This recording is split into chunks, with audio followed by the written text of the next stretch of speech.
μιλήσουμε με τον κύριο Παναγιώτη Κουτσάφτη, τον υποψήφιο δήμαρχο της παράταξης, η οποία είχε μια εξαιρετικά εντυπωσιακή επίδοση. Καλησπέρα κύριε Κουτσάφτη. 48,7% την πρώτη Κυριακή. Δηλαδή, για πόσες ψήφους χάσατε την εκλογή από την πρώτη Κυριακή? Καμιά 60-70 ψήφους. Σας αφήνει μια γλυκόπικρη γεύση αυτό το αποτέλεσμα, διότι είναι μεν εντυπωσιακό, αλλά σας βάζει στη βάσανο της επαναληπτικής αναμέτρησης. Θα ήθελα να ξεκινήσουμε έτσι. Τι λέτε στους πολίτες με βάση αυτή την εμπιστοσύνη που έδειξαν στο πρόσωπό σας πριν από μερικές ημέρες? Λέω στους πολίτες να μας ξαναεμπιστευτούν. Λέω στους πολίτες που δεν μας ψήφισαν να μας ψηφίσουν αυτή τη φορά, να μας δώσουν τη δύναμη, να μας δώσουν τη χαρά, να είμαστε θριαμβευτές, έτσι ώστε οι δεσμεύσεις μας να είναι ακόμα πιο δυνατές και για να μπορέσουμε να βγάλουμε σε πέρα το δύσκολο έργο το οποίο μας περιμένει. Για ποιο λόγο πιάσατε ένα τόσο υψηλό ποσοστό? Αυτή η υψηλή αποδοχή που οφείλεται? Σε εσάς προσωπικά, στη στελέχωση του ψηφοδελτίου σας, στο πρόγραμμά σας, ή είναι ένα μείγμα? Είναι ένα μείγμα. Καταρχήν σε μένα, γιατί έχω μια μεγάλη πορεία στην περιοχή, στο Δήμο μας. Έχω από παλιά ασχοληθεί με την αυτοδιοίκηση, ήμουν παλιά πρόεδρος της Αγορά. Ύστερα είμαι ένας ενεργός πολίτης όλα αυτά τα χρόνια, είμαι συνεταιριστής. Και υπήρξε πολύ μεγάλη προετοιμασία. Η προετοιμασία έγινε, μεγάλες ζυμώσεις, συγκεντρώσεις. Το πρόγραμμα προέκυψε ύστερα από συζητήσεις με τον κόσμο και φτιάξαμε ένα αξιόπιστο και πολύ ωραίο ψηφοδέλτιο. Πόσο καιρό χρειάστηκε για να κάνετε όλο αυτόν τον αγώνα? Από πότε ξεκινήσατε δηλαδή? Τουλάχιστον 3 μήνες. 3 μήνες είχαμε μια συνεχή ζύμωση και επεξεργασία των θέσεων, συζητήσεις με κόσμο. Ένα ήταν αυτή η δουλειά που έγινε. Το άλλο είναι ότι η απελχόμενη Δημοτική Αρχή είχε πολύ σοβαρά προβλήματα λειτουργίας, είχε προβλήματα αποτελεσματικότητας, είχε προβλήματα ομαδικότητας και αυτό κατεγράφει και στο αποτέλεσμα. Μάλιστα. Τώρα, από εκεί και πέρα, να πάμε λίγο να δούμε την συμπεριφορά του τρίτου συνδυασμού, του συνδυασμού της λαϊκής συσπήρωσης της Αγοράς Μορεσίου, του κυρίου Τσαπράζη. Τι πιστεύετε ότι θα κάνει η παράταξη της λαϊκής συσπήρωσης, του κυρίου Τσαπράζη, και τι μήνυμα στέλνετε στους ανθρώπους που επέλεξαν τον κύριο Τσαπράζη την πρώτη Κυριακή? Η λαϊκή συσπήρωση είχε πάρα πολύ καλά αποτελέσματα. Από τις περασμένες δημοτικές εκλογές, νομίζω πήρε περίπου 300 ψήφους παραπάνω. Αυτό είναι σημαντικό, δείχνει ότι ο κόσμος είχε ένα πολύ ωραίο ψηφοδέλτιο, μάλλον είχε πολύ καλά άτομα μέσα και αύξησε τη δύναμή της. Βέβαια, μέχρι εκεί. Από εδώ και πέρα, οι άνθρωποι που τίμησαν αυτή την παράταξη έχουν τώρα το δικαίωμα να διαλέξουν ή εμάς ή το αντίπαλό μας ψηφοδέλτιο. Τους καλώ να ψηφίσουν εμάς, γιατί μας ξέρουν, τους ξέρουμε όλους, είμαστε πολύ γνωστοί εκεί, δεν είμαστε άγνωστοι. Έχουμε δώσει τα δείγματα γραφής, έχουμε ένα πάρα πολύ φρέσκο και χωρίς βαρύδια ψηφοδέλτιο και νομίζω ότι μπορούν να μας εμπιστευτούν, όπως και εμείς τους εμπιστευόμαστε σε άλλα πράγματα στην καθημερινότητά μας. Τώρα είπατε, έχουμε ένα φρέσκο και χωρίς βαρύδια ψηφοδέλτιο. Υπάρχουν βέβαια κάποιες καταγγελίες από πλευράς της συνυποψηφίας σας, της κυρίας Σαμαρά, οι οποίες, αν δεν κάνω λάθος, αφορούν στελέχη σας που υπήρξαν αντιδήμαρχοι στην παράταξη του κ. Αντώνογλου, το απερχομένου δημάρχου, ο οποίος δεν είναι υποψήφιος. Τι απαντάτε? Επειδή άκουσα πριν από λίγο στο κανάλι σας τις καταγγελίες της κυρίας Σαμαρά, λυπάμαι πάρα πολύ. Διότι θα ήθελα αυτός ο προεκλογικός αγώνας να τελειώσει πιο ήπια και πιο ωραία. Λόγω της ανασφάλειας που διακατέχει το πρόσωπο της υποψηφίου και όλο το συνδυασμό, λόγω του αποτελέσματος, οι κινήσεις αυτές είναι λίγο σπασμωδικές. Καταρχήν πρέπει να απαντήσω ότι όταν μιλάει για καταγγελίες πρέπει να γνωρίζει το κοινό και οι πολίτες μας το γνωρίζουν ότι η κυρία Σαμαρά μέχρι πριν 20 μέρες ήταν αντιδήμαρχος οικονομικών. Ήταν αυτή που έκανε όλο το κουμάντο στο Δήμο. Μέχρι πριν 15 μέρες ο αντιδήμαρχος καθαριότητας είναι στο ψηφοδέλτιό της. Μέχρι πριν 1,5 χρόνο ο αντιδήμαρχος οικονομικών είναι στο ψηφοδέλτιο της κυρίας Σαμαρά. Ο ενεργή αντιδήμαρχος της ενότητας Μουρεσίου είναι στο ψηφοδέλτιο της κυρίας Σαμαρά. αυτό που αναφέρει για τους δύο αντιδημάρχους του ΣΝΙΝ είναι αυτοί που τους αντικαταστήσαν πριν 10 ή 15 μέρες. Δεν είναι δυνατόν λοιπόν να ακούμε τέτοια πράγματα. Αλλάζουμε τελείως την πραγματικότητα. Και οι πολίτες το ξέρουν.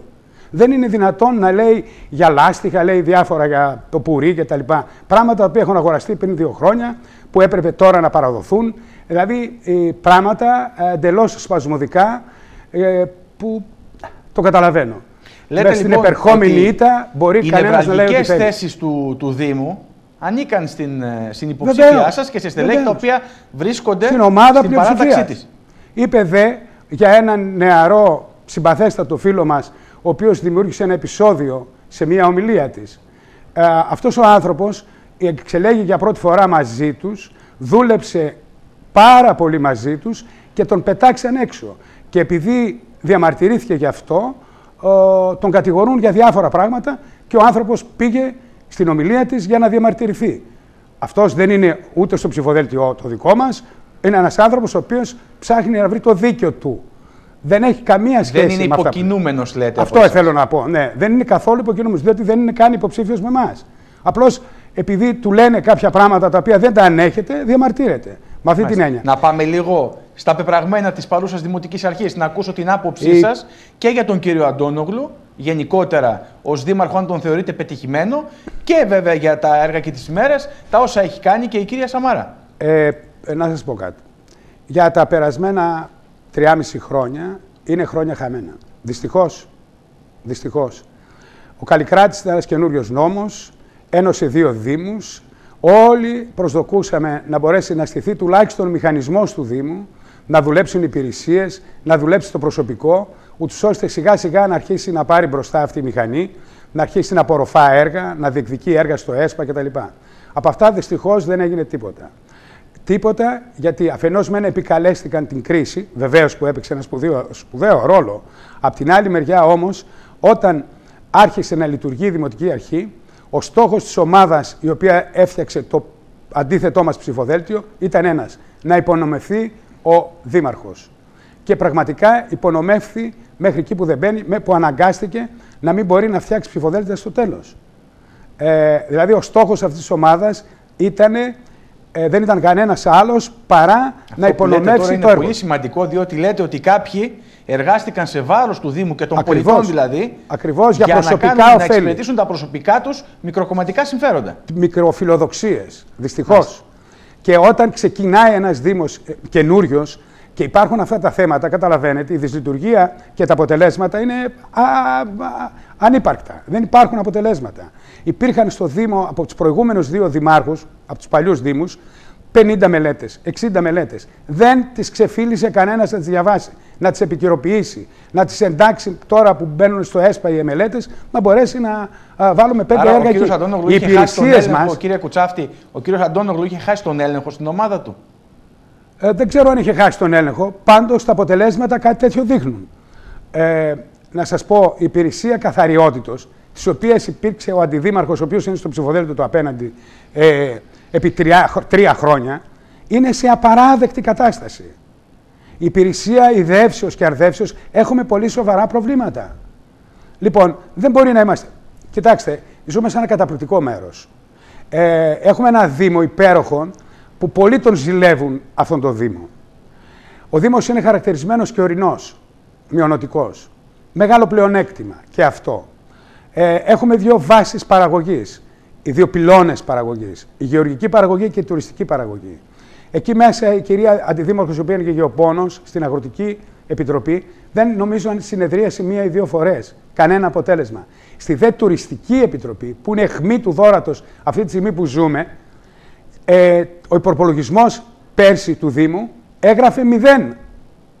Πώς λοιπόν μπορεί να περπατήσουν τα πράγματα Πέραν αυτά? αυτών των 2 παραδειγμάτων, τα συγκριτικά σας πλεονεκτήματα και προσωπικά και ως παράταξη, ποια είναι με αυτά του συνδυασμού της κυρίας Σαμαρά? Τι θεωρείτε δηλαδή σε τι θεωρείτε ότι υπερέχετε και πρέπει να σας εμπιστευτούν οι πολίτες? Τα συγκριτικά μας πλεονεκτήματα είναι πρώτον ότι εγώ ως επικεφαλής έχω μια μεγάλη εμπειρία γύρω από την αυτοδιοίκηση. Πρώτον. Δεύτερον, το ψηφοδέλτιό μας αποτελείται από νέους και άφθαρτους ανθρώπους. ανθρώπους που δεν έχουν καν ασχοληθεί με τα κοινά και ειδικότερα με την τοπική αυτοδιοίκηση. Είναι άνθρωποι 30 με 40 χρονών, επιχειρηματίες, αγρότες, άνθρωποι που έχουν επενδύσει χρήματα, έχουν επιχειρήσεις, έχουν κτήματα μεγάλα, έχουν κάνει βελτιωμένες καλλιέργειες. Ανθρώπους μεγαλύτερης ηλικίας, 2 ή 3, οι οποίοι έχουν μια εμπειρία στην τοπική αυτοδιοίκηση. Έχουμε εξειδικευμένους ανθρώπους στο ψηφοδέλτιό μας, οι οποίοι ασχολούνται με τον τουρισμό σαν επαγγελματίες πράκτορες, σαν επαγγελματίες διαφημιστές, σαν επαγγελματίες που μπορούν αυτό το προϊόν να το πάρουν και το πάνε παραπέρα. Έχουμε λοιπόν, αυτά είναι τα συγκριτικά μας πλεονεκτήματα και είναι η γνώση μας γύρω από το αντικείμενο, γύρω από την ιστορία του τόπου που παίζει πάρα πολύ σημαντικό ρόλο. Και άλλο συγκριτικό μας πλεονέκτημα είναι ότι εμείς είμαστε ομάδα. Διότι χωρίς ομάδα δεν γίνεται. Δεν κερδίζεις τον αγώνα. Δεν υπάρχει περίπτωση να υπάρχει αυτό το κλίμα της διάλυσης. Εμείς στις πρώτες στιγμές που θα βγούμε πρέπει να δημιουργήσουμε το αίσθημα της εμπιστοσύνης στον πολίτη. Διότι ο πολίτης στην περιοχή μας έχασε την εμπιστοσύνη στους εκπροσώπους του, στο Δημοτικό Σύμβουλο. Έχει χάσει το κύρος του. Αυτό είναι το πιο σημαντικό απ' όλα.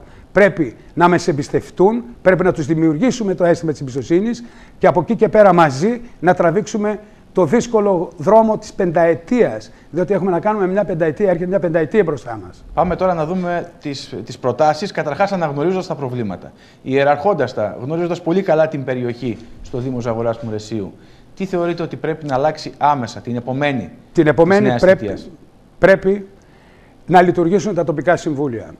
Τα τοπικά συμβούλια σε κάθε πρώην κοινότητα και τοπικό διαμέρισμα είναι η ρίζα η οποία δίνει το χυμό στο δέντρο.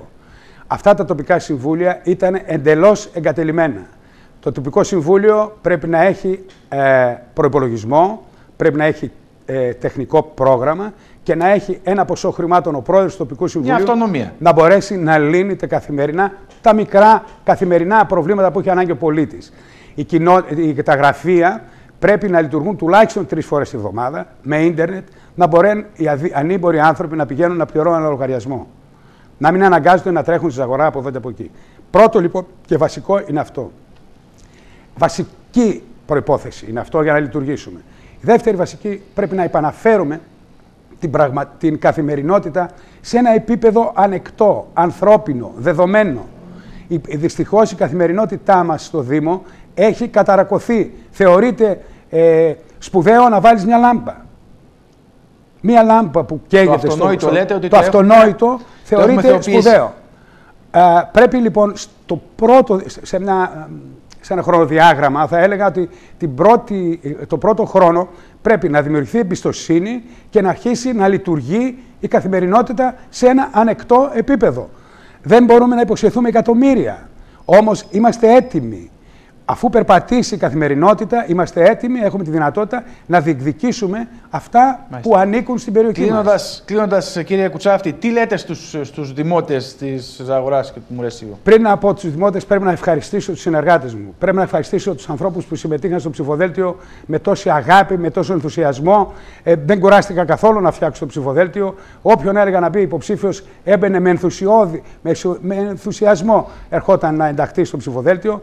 Πρέπει να ευχαριστήσω τα παιδιά που δουλέψαν στο γραφείο μας, το προεκλογικό πάρα πολύ, την Νικολέτα, τον Μάριο και κυρίως την Κική και κυρίως το Στάθη, τον Βελετζά. Πρέπει να τους ευχαριστήσω από τα βάθη της καρδιάς μου. Θέλω λοιπόν τώρα να πω στους πολίτες όλου του Δήμου. Πρέπει να πω στους πολίτες, τους ετεροδημότες, να έρθουν με χαρά να ψηφίσουν. Δεν πειράζει ό,τι να ψηφίσουν. Εμάς είμαι σίγουρος ότι θα μας ψηφίσουν. Εμείς δώσαμε το δείγμα μας και ελπίζουμε αυτό να βγει θριαμβευτικό την Κυριακή το βράδυ. Σας ευχαριστώ θερμά, κύριε Κουτσάφτη. Καλή επιτυχία.